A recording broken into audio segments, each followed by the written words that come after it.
बिस्मिल्लाहिर्रहमानिर्रहीम। अस्सलाम वालेकुम। फजर की ख़ज़ानें पढ़ते हैं। अच्छा, शैतान से हिफाजत सारा दिन।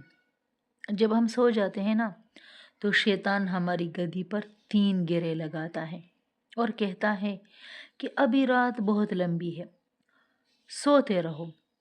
और सुबह सवेरे फजर के वक़्त उठने की वजह से गिरे खुल जाती है।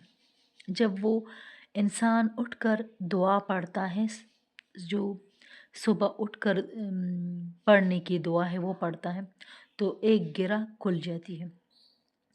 जब वो वज़ू करता है तो दूसरी, और जब नमाज़ पढ़ता है तो तीनों गिरे खुल जाती हैं और वो हशाश बशाश रहता है। अल्लाह की हर काम में ताईद होती है, मुश्किलात दूर होती है, चेहरे पर जमाल आता है, लबों पर तबस्सुम आती है और इंसान सरगर्म होता है।